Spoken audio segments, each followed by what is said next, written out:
What would you do if a friend brazenly disregarded your clear boundaries, putting their own pet at risk on your property? In today's story, the protagonist's choice is a masterclass in how to handle it. My sprawling garden was the perfect setting for a summer soiree, and I, Liam, was thrilled to host my entire friend group and their partners. Among my eclectic circle, however, was a particular friend, let's call her Suzanne, who had an annoying habit of bringing her dog everywhere. Knowing full well my 4 beloved feline companions roamed freely indoors, and that I personally wasn't fond of dogs, I made it explicitly clear to Suzanne, no pets allowed. We'd be moving between the garden and the house, and I couldn't risk my cat's comfort or safety. Despite my clear boundary, Suzanne, with an air of casual defiance, showed up with her dog, Buster. My heart sank. Suzanne, I said, my voice firm but polite, Buster isn't welcome here. Please, take him home or find somewhere else for him to stay. I genuinely thought she had left. As the party buzzed, I slipped inside to attend to some hosting duties. About 15 minutes later, stepping back into the vibrant garden, I was bewildered to find Suzanne, chatting away with our mutual friends as if nothing had happened. She lived quite a distance away. How could she have possibly returned so quickly? Approaching her, I asked, how did you get back so fast? She gave a nonchalant shrug. Oh, I just popped in for a bit, she replied. Buster wasn't welcome, so I'm heading out now. A prickle of unease ran down my spine. Where is Buster? I asked, my voice tightening. Again, she merely shrugged. Oh, he's around. A wave of dread washed over me. I immediately began searching my expansive garden, and it didn't take long to find him. At the very bottom, amidst my carefully cultivated crops, Buster was reveling in destruction, digging and devouring whatever he could get his paws on. Fury flared within me. Suzanne, I roared, my patience gone. Get your dog off my property, now. Hours later, long after Suzanne and Buster had finally departed, my phone rang. It was Suzanne. What did Buster eat? She demanded. I was baffled. My gardener, Leo, handles all the planting and tending.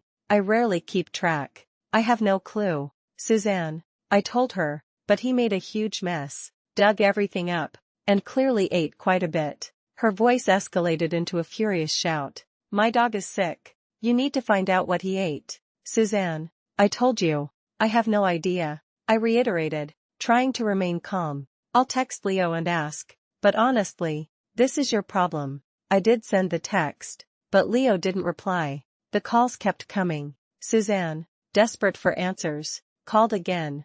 I still don't know, I said, my patience wearing thin. That's when she really laid into me. You obviously don't care if my dog dies, she shrieked, labeling me an AH. The sheer audacity of her statement resonated with comments from many who would later hear this story. As one insightful observer, Misfit0416, put it, NTA, you asked her nicely not to bring the dog but yet she did. You asked her to leave but yet she didn't. She wasn't even watching her dog. If the dog dies, it's on her. Despite her accusations, I still had no idea what Buster had ingested.